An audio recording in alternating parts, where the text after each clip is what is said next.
Hello everybody, welcome back for another video. Hope you're all doing well and that you're all having an incredible day. Thank you for all the support on Money Rules on the travel channel. Thank you for leaving a like and a comment. All these things are very much appreciated.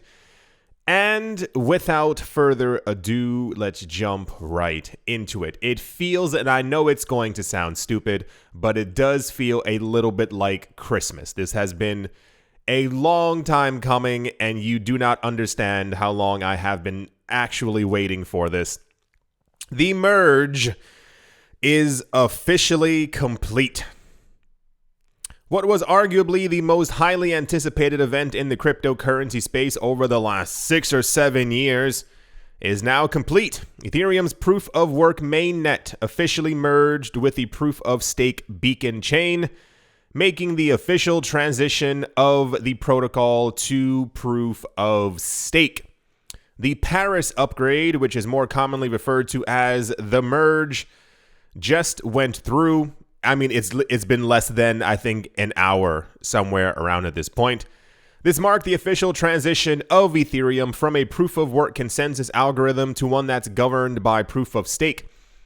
It's also introducing entirely different token emission dynamics and tokenomics to the protocol that are expected to have considerable long-term effects on the entire ecosystem. Yes, the news today is the merge has happened. As you might have imagined, this is all that's being spoken about. The last 2 days were relatively the same. It was mainly Ethereum in the news, and it was some sprinkle of Bitcoin, sometimes Cardano, maybe some other altcoin floating around there. This coin has the entirety of the news's attention for today. A lot of people are clamoring, and I'll even show you some other really crazy stuff to let you know exactly who's paying attention. Everyone's clamoring over the fact that the issuance rate, the amount of Ethereum being created, has dropped by 90%.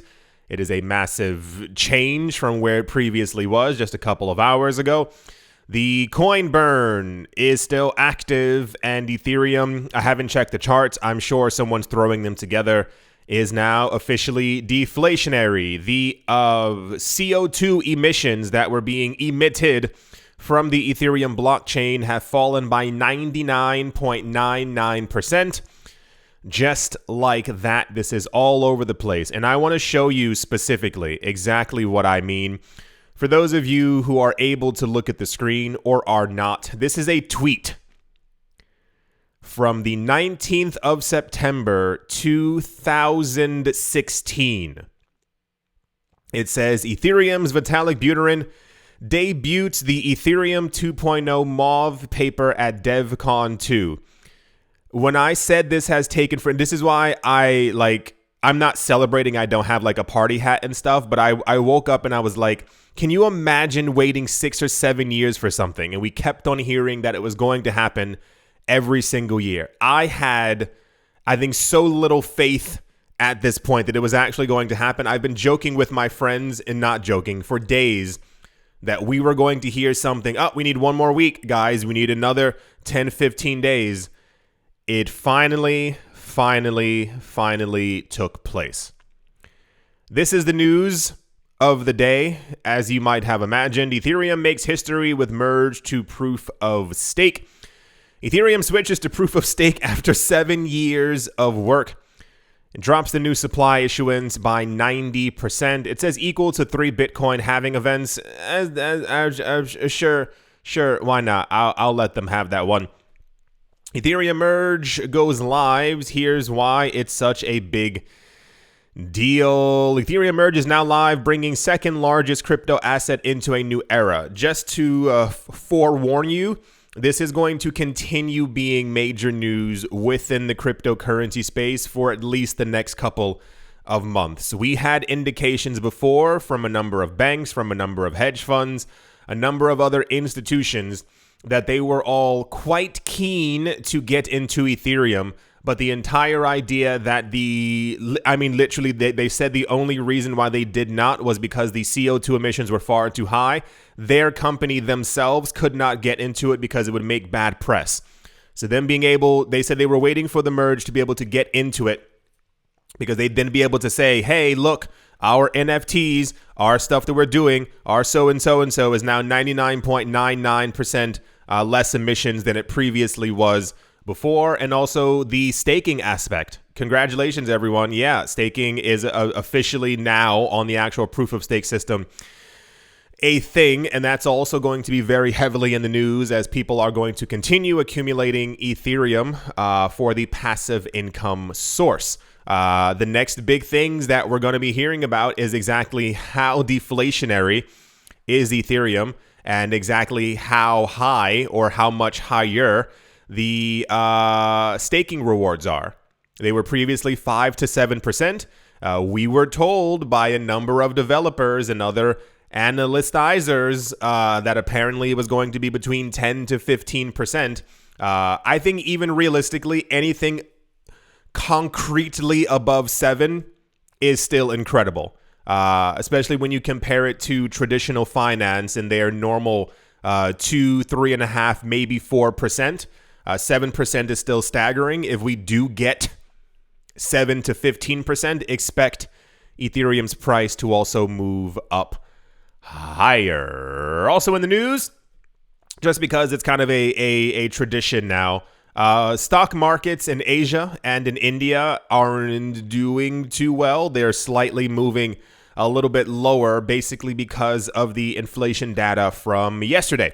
Yesterday, the main news story, or the day before, I don't remember. The main news story was basically that the people from the Federal Reserve came forward and said inflation's still too high and they might get even more aggressive, and therefore the more aggressive might be them raising the interest rate by not 0.75%, but by an entire percentile point, all of which, once again, should be making Bitcoin and also now Ethereum go higher, as these are deflationary assets, and we're seeing the collapse of fiat currencies.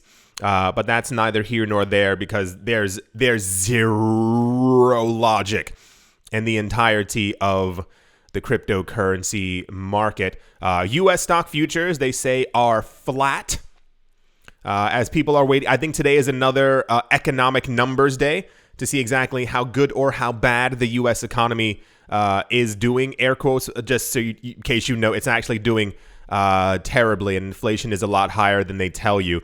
But I don't know if you can see on the right side of the screen, their trending now news. Number 4 and number 5 are both about the Ethereum merge on CNBC Market Watch News.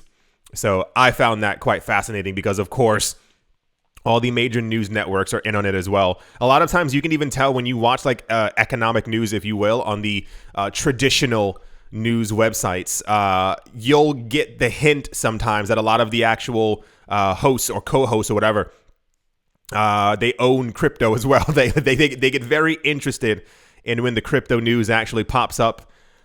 So yeah, the cryptocurrency market is sideways up. A lot of coins the last 24 hours have been completely flat.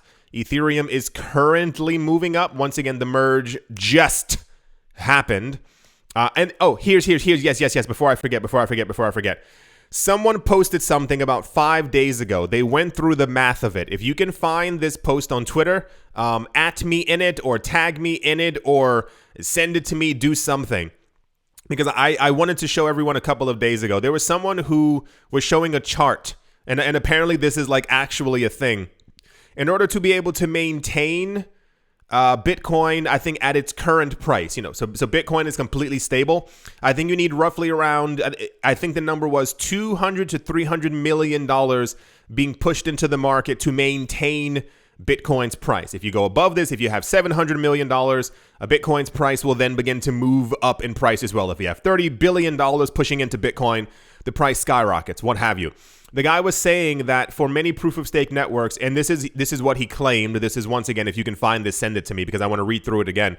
He was saying that for Ethereum, the entire idea is with the switch to proof-of-stake that the number that you need to be able to maintain the price is not $200 or $300 million pushed into it every month. He said apparently it's zero. He said that because of the deflationary aspect of it, any money that you push into Ethereum will cause some type of a price rise in some sort of way. And he was explaining that if we do get institutions jumping into the cryptocurrency space, or even just general interest within, like, from us, that we could see price movements going up for Ethereum simply because of something that was implemented during the upgrade. I don't remember the name of the guy either.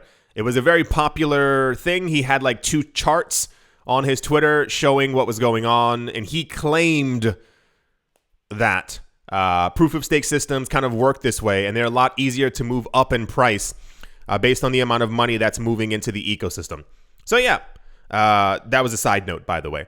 That's the price news that we have right now. Stock markets are going sideways. We're supposed to get some type of new economic data today. Let's see how it works out. The merge has finally gone through. That's not all the merge news, just in case you were wondering. There's another side of that coin. But yeah, let's move on. Also in forever popular news, because this is also everywhere every single day. I think they're a company, I don't know what they are, something called SHIB Burn, that is to say Shiba Inu, shortened is SHIB, and the word burn, has launched a new app, a new burning protocol powered by the first dedicated burn project, SHIBurn, is introducing Shiba Inu to millions of new investors while setting fire, to tens of billions of Shiba Inu tokens. About 3-4 months ago, I don't have an exact time frame for you, the idea became that Shiba Inu, much like Dogecoin in the past, could definitely hit 1 cent. The idea was back in 2013, 2014, that Dogecoin would never hit 1 cent because the supply was simply too high. I remember having an argument with someone in a cafe about that. Whoever you are, hello, I doubt he's watching the channel. Anyway, the idea for Shiba Inu is that they have far more tokens because it was meant to be a meme. However, there's not a meme, air quotes, anymore because they have a growing ecosystem around them and all this other stuff. And one of the initiatives that was put forward, sorry, I'm talking too fast. One of the initiatives that was put forward was to create a coin burn for Shiba Inu. There's too many of them, you gotta burn them. This caused the coin to gain a huge amount of popularity. We went over the charts. You can probably find them, I'm sure, still online somewhere. If I was able to find that tweet back from 2016, I'm pretty sure you can find the exact same thing. Where basically, what was I talking about? I just lost my train of thought. It was something along the lines of burning Shiba Inu and how much they need to do. And there are a couple of companies who have joined together to dedicatedly burn Shiba Inu all the time, with the goal of burning so many that during the next bull run up, Shiba Inu actually ends up hitting 1 cent. And this is also blatantly evident of the 1 cent narrative, because we get news. They're usually on, I kind of chunk them into news I missed because there's so many of them every single day, of whales who are buying like $75 million worth of Shiba Inu, and they're buying billions of coins at the exact same time in anticipation of making hundreds of millions of dollars should it actually hit 1 cent. So apparently, and also, what's the word? I'm not being paid by them. This simply was one of the more popular news stories. SHIBurn has a new app that they have launched, and they also have SHIBurn Radio. As I understand it, apparently, if you sign up for it, they burn coins in the background the more you listen.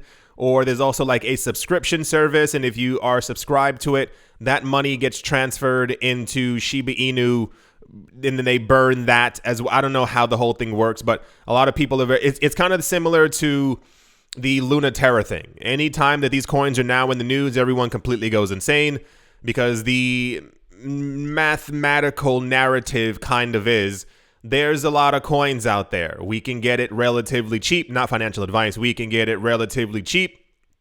Therefore, if we burn enough of it, the coin will rise in popularity and also rise in price. And we've been seeing that for both of the coins, and this is outside of an actual bull market, as one would call it. But yeah, I didn't think it would go this far, but Shiba now has 2 apps, and one of them is a radio app. I don't know how they came to the conclusion of a radio app, but sure, why not? That's the Shiba Inu news. There was a lot more, just to tell you, by the way. It's always something. There was a lot of Shiba Inu was being bought up by rich people news, but that happens every single day. Not that it's not exceptional news, but it's more of I doubt that you want to hear every single day that some whale purchased $45 million worth of Shiba Inu. So, cool. I mean, listen, once again, Dogecoin eventually got to a cent, and I think the all-time high was 70 cents. So, if they burn enough of these coins, I see no reason why it can't go to 1 cent, 2 cents, or 4 cents. I mean, listen, everything is possible in this space. Every single gosh darn thing. That's the Shiba Inu coin burn news. And yeah, let's moving along. Okay, here's the other side of the coin. So, you ever heard the phrase, this is why we can't have anything nice? Yeah, this is basically it. It's been since around 2017. That's roughly around the time. Ethereum was launched in 2015 to limited fanfare. People kept on calling it a scam. It was terrible. It was horrible, what have you. People stopped paying attention to it until around 2017 when the coin's price went up by so much that it kind of went into the number 2 position. It was swapped out sometimes by XRP. However, Ethereum has been known for quite many years as the number 2 coin. Part of the issue with this is that with number 2 comes the idea that you will eventually become or could become number 1. And as such, we are still in the midst of this nonsensical battle, if you will, between 2 sides who seemingly don't understand that there can be more than one. We live in a world where we already have multiple paper currencies, and that seems to work out relatively okay, depending on who's running the actual currencies. But it does work. So for some reason, a lot of people don't understand that there can be Bitcoin as a currency and Ethereum as a world computer, but they like to continue to kick up as much dust as possible because I thought they were doing something else trying to save the world, but apparently they're not. And I say we can't have nice things because the Ethereum merge happened, and for some reason, like hours before and even right now, Bitcoin advocates are rushing to Twitter and to Reddit and to their mothers' houses to tell everyone exactly how terrible Ethereum is and people should just be paying attention to Bitcoin. If you believe that, that's wonderful. Just kind of stay in your own corner. But for some reason, this kind of like made the gigantic news of the day because for some reason, I'm sure a lot of you missed it, and I'm glad that you did because it was unnecessary drama. About 12 hours before the merge took place, for some reason, tons of people on Twitter, online, were claiming that the merge would not happen at all. These were Bitcoin people. They were saying it's not possible. You can't transition. You can't change to it. It's not going to happen. The network's going to break. And then the transition actually happened, and I was scouring the Twitter webs, and everyone was like, well, I'm waiting for like 4 more hours until it breaks. And I'm like, you can't let other people just simply have nice things. Of course not, because you're miserable yourself. Twitter founder Jack Dorsey has picked a side in Bitcoin versus Ethereum's debate. There should be no debate at all. I think people who aren't outside of the core maximalists for each side, because there are also Ethereum maximalists who believe that Ethereum is going to be the only coin at some point and or the number 1 coin that will be uncontested. They don't. Why do we live in a world where there has to only be Bitcoin? Where every protocol has to only be on a Bitcoin sidechain? Where we are only using Satoshis to transfer value? Why can't it be Bitcoin, Ethereum, Litecoin, XRP, Cardano, 6th coin? Why does it only have to be one or the other? Dorsey, he's not a Bitcoin supporter. He is the maximalist. Is calling the Ethereum merge into question. Taking to Twitter, Dorsey posted a popular post by another popular Bitcoin maximalist. What? You're quoting someone else who also loves Bitcoin? That's crazy. Scott Sullivan. In the very first line, Sullivan addresses Ethereum as a poop coin and asks Bitcoiners to prepare for battle. I'm pretty sure I can't say that word because of the algorithm. Anyway, Sullivan believes that after the Ethereum merge, there will be a narrative battle between Bitcoin and Ethereum. No, it's been there since 2017, and Bitcoiners created it. It's the same exact way that there's like this whole narrative around XRP being a security or XRP being whatever that was also created by Bitcoin maximalists. Every time, because for those of you who missed that, once again, XRP became the #2 coin in 2017. I think also in 2018 as well, there was a brief period where it was once again the #2 coin. And if you looked at XRP's price, all it had to do was double in price to become the #1 coin. I think Bitcoiners would have actually melted. Like the Wicked Witch of the Far East and the West, they would have become literal sludge on the ground if that had happened. We were just talking about this the other day when it came to Ethereum's price. Just a couple of days ago, before the merge took place, if Ethereum had rushed up and doubled in price, it would have become the #1 coin. We saw it at the end of the video. I didn't make these numbers up. We saw the market caps. Ethereum only had to double. So what do you do as a Bitcoin maximalist when you see that there's another coin that could potentially take Bitcoin's place? You go onto Twitter and you scream as loud as possible. You tell people to get ready for this word that's on the screen when that's unnecessary. Why? Why does Bitcoin always have to be it? Bitcoin is still 3 transactions per second. We still do not have worldwide usage of the Lightning Network. Ethereum is the most used blockchain. And I'm not standing on either side because I understand both coins. I also understand other altcoins. I think the world would probably move a lot smoother if we had multiple internets that were kind of all interconnected. Imagine if we had Cardano and Ethereum and, third proof of stake coin who made their own world internet, and they were simply, we didn't have to choose one just in case one network went down. Imagine if Bitcoin was the most used currency on the planet, but people could still also pay in Ether if they wanted to. What if you could also pay in Litecoin? Why do we constantly live in this, like, there can only be one kind of thing? We don't only use one type of computer or one type of computer system. We're not all using one type of website or one type of shoe. We're not all eating one type of food. It's the weirdest thing in the entire world. But of course, this is major news. Everyone is completely going insane on Twitter right now because no one else has anything better to do. I'm telling you, go outside for a walk. It'll change your life. Like, just walk around for like an hour. Breathe in some fresh air. Hopefully you live in a place that has fresh air. If you don't find a park, go sit by a river and read a book. All these things are definitely possible. Also in the news, Michael Saylor slams misinformation about Bitcoin's energy use. Michael Saylor, and once again, this news just came out. Michael Saylor is upset because Ethereum now uses less electricity than Bitcoin. And everyone's like, hey, Bitcoin should maybe also transition to proof of stake so that it also uses less electricity. Well, for those of you who don't know, Bitcoin maximalists believe that Bitcoin gets its value. This isn't a joke. This is the actual what they believe. They believe that the energy used to create one Bitcoin gives Bitcoin its value. That's the idea.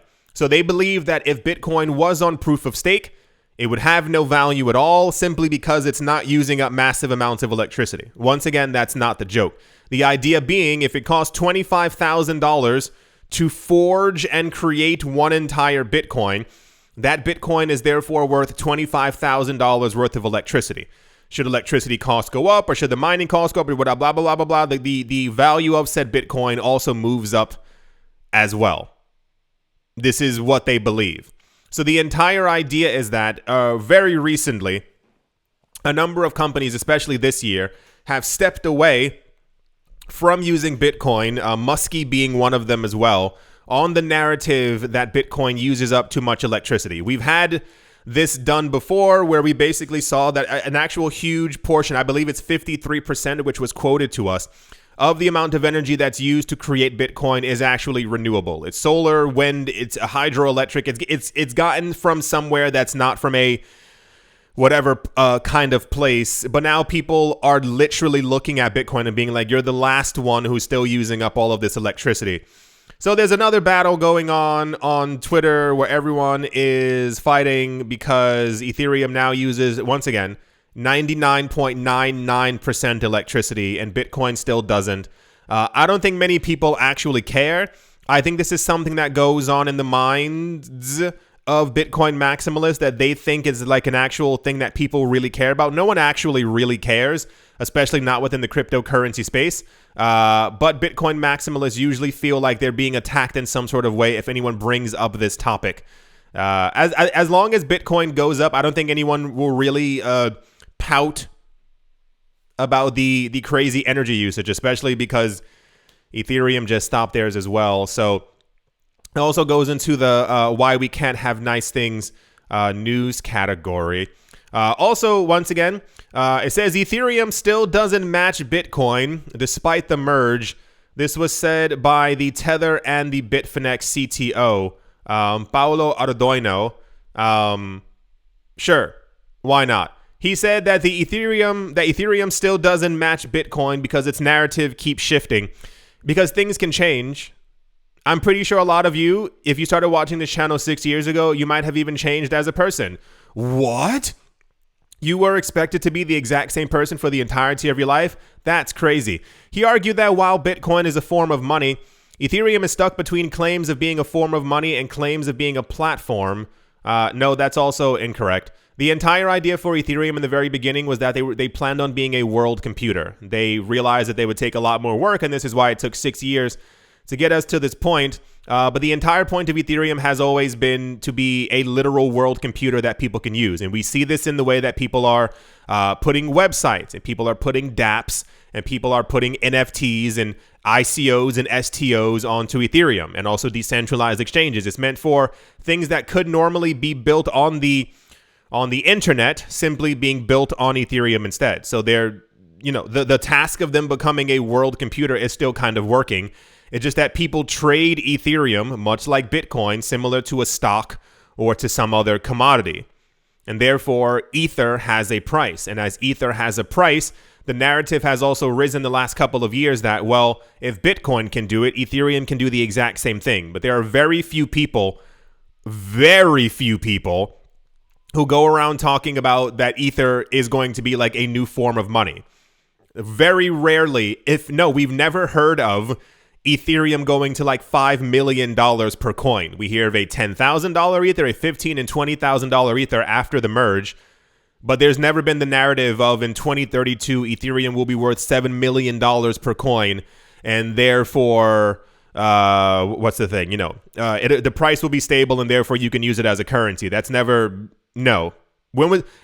If you've ever heard me go over news about Ethereum being an actual currency, please tell me and try to remind me from when. The entire idea is that Ethereum is mainly a platform to be built on. So, yeah, a lot of people are not too excited about the fact that we finally have something nice in the space, that new money will probably be entering the cryptocurrency space, that Ethereum, after 6 years, finally did something that they said that they were going to do. But a huge amount of negative Nancys, who I can only assume have a large amount of Bitcoin, are very annoyed with progress. Can you imagine? That's like, imagine you having a birthday and someone comes in and knocks your cake on the floor because they're upset that you turned 1 year older. That's basically what it's like. It's these grown men throwing temper tantrums on the internet because a protocol upgraded. Can you imagine? Can you imagine traveling back to the 1960s and 70s and telling your friends, if you have friends back then, that in the future, grown men will fight on the internet? And they go, what's the internet? It's a place where magical things happen. And you go, grown men are going to be fighting each other because a website, a protocol, a something that's being used by other people got upgraded. And they go, what's upgraded? You'll find out in 2022. So yeah, the merge happened. A lot of people are excited. But the larger, and I'll be completely honest with you, it's kind of moments like this where I really want Ethereum to become the #1 coin. Not because I have like a million Ether. It's more of I just want to see it happen. Like, I want to see exactly what would happen to people who love Bitcoin so much. Like, I've been a Bitcoin and Ethereum supporter for a number of years. If something crappy happens with the coin, I'll tell you in the channel. A lot of people keep getting that confused with this channel. I understand and like the coins. But if they do something bad or if it takes them 6 years, I'm going to call them out on it. However, I kind of what do you think would happen if Ethereum, oh heaven forbid, if Ethereum or XRP became the #1 coin? What do you think would happen to Bitcoin? Like think of that for a moment. If these are the people who are throwing a tantrum because Ethereum upgraded, and this isn't even the entirety of the Ethereum upgrade for your information. We still have what Vitalik calls the splurge, the verge, the other things that rhyme with urge, also coming as well over the next, I think, 2 years for further upgrades. Why? Like, you have nothing better to do with your time? Yeah, and I would even argue that, yeah, Ethereum doesn't match Bitcoin because Ethereum's being used more than Bitcoin. It's the most used blockchain on the planet. Bitcoin transfers more value US dollar-wise, but Bitcoin doesn't have 9 million NFTs on top of it. Bitcoin doesn't have 38,000 dApps on top of it. Anyway, that's the rest of the merge news. Yeah. All right. Let's move on. Also in the news, and this is popular and I just don't understand life anymore. So for those of you who didn't hear, the SEC has apparently gotten two people who they believed were insider trading on Coinbase. And as far as I understood it, now hear me out here. This is, I go over news all the time. We get constant SEC news all the time.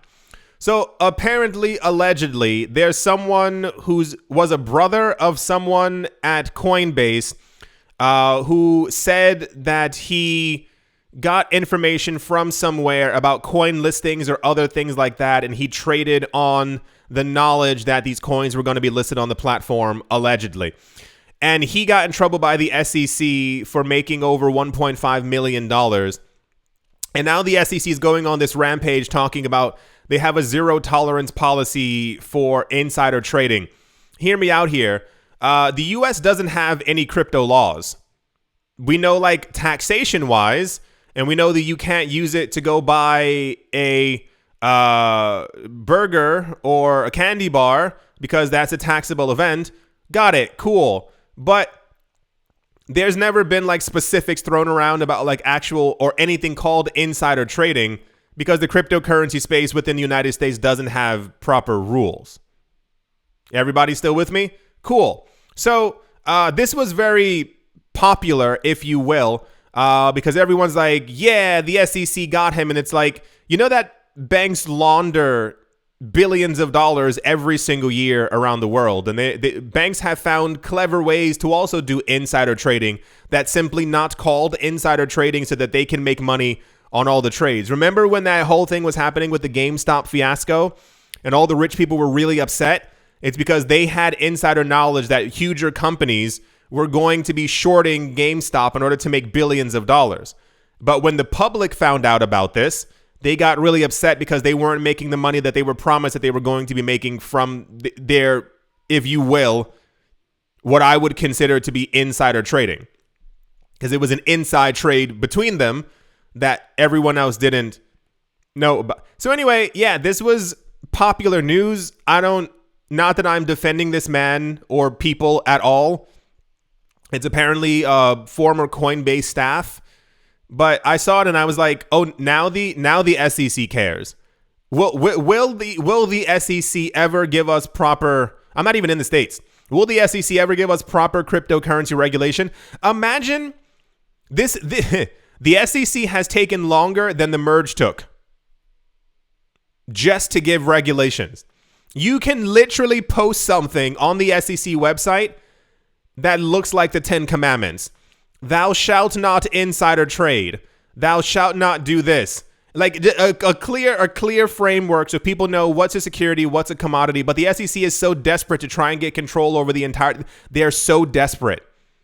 They want some semblance of relevance because they know that algorithmically we can make them irrelevant. We don't need a handful of people telling us what is and what isn't correct. If they gave us the laws, we can write that into an algorithm and we would know. It'd be written on every single blockchain.